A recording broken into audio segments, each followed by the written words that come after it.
to the Redskins. Go Redskins.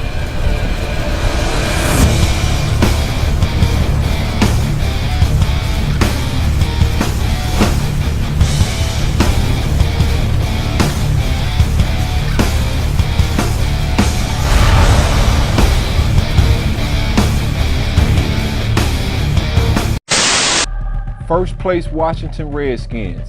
Sound nice, don't it? Maybe on the outside. But on the inside, it's week 8. And we have a long way to go. This team right here, we gonna ride to the end. This team right here, we gonna have each other back. You know it's easy to get caught up in last week. But you think the Giants care about that? But this isn't about one person. It's about us, thirsting to be better than yesterday. Making some new memories.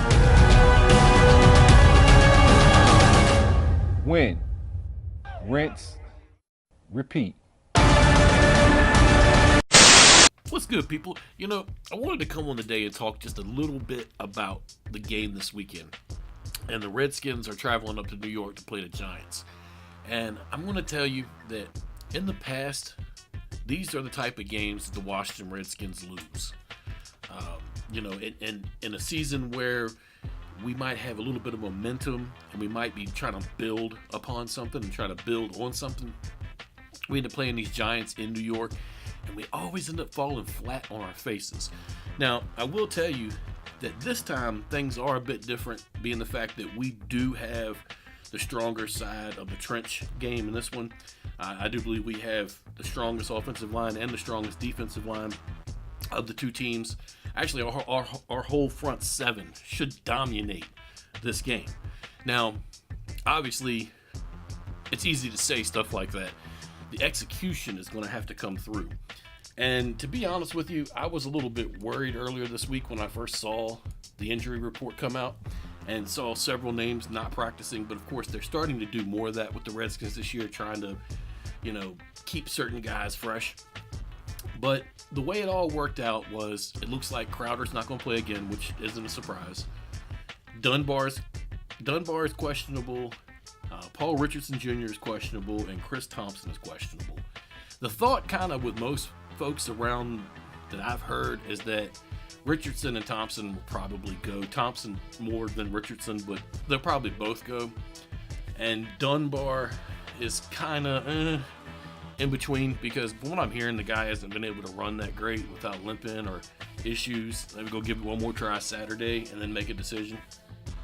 More than likely, he's not going to play, which means Fabian Moreau would take over that spot. He himself has been going through an ankle issue, but I think he'll be all right. He was full practicing towards the end of the week, so we should have him in the lineup. But when it comes to the Giants, they're struggling right now, and I don't. And I'm sure that my football team does not take this team lightly. Each of these guys knows the importance of division games, and the way things are going right now, this is a game that we have to win. I don't want to look past the Giants at all. As a matter of fact, this is a perfect time to smack their face in the mud a little bit. It wasn't that long ago. Actually, to be honest with you, I don't remember the Redskins being as bad as the Giants are right now. You guys can talk all the shit you want to, but it wasn't that long ago. I remember the Redskins were having issues and trying to build something and didn't have the trench work put in and didn't have a lot of things going on with the team. But we were never as bad as the Giants are right now.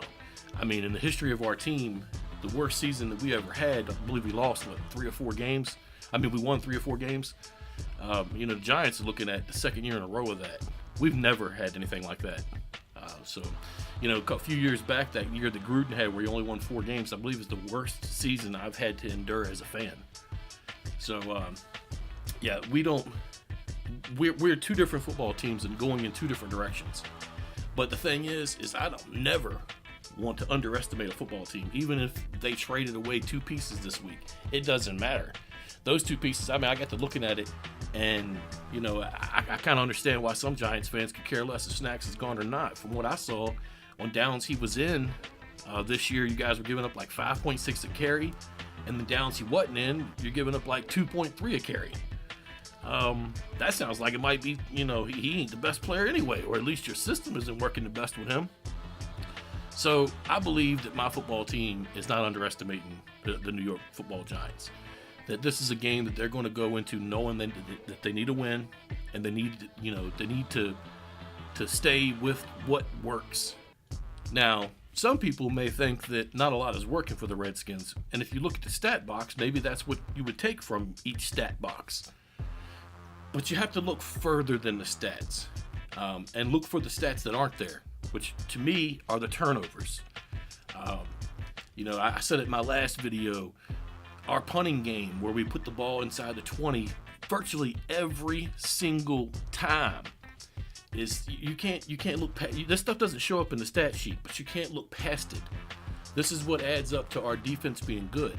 Now, the way that I look at this team now, though, is last week we got way too conservative at the end of the game, and I just hate that Gruden continuously does this. But we're starting to get an identity, and it's a run-first football team, and that's what we need to keep with going against the Giants. As far as when we're on defense against the Giants, I believe our strengths play right into their weaknesses. They have a weak offensive line. We have a strong defensive line. Dominate at the point of contact. Line of scrimmage, grab it, dominate the trenches. We should have a problem winning this game. We should not lose this game. If we lose this game, then somehow or another we got out-coached by Shermer, which, good Lord, I mean, I'd be so embarrassed I can't even imagine. But I don't think we have to worry about that. And, that's where I'm going to leave it. I don't really have a lot to add this week.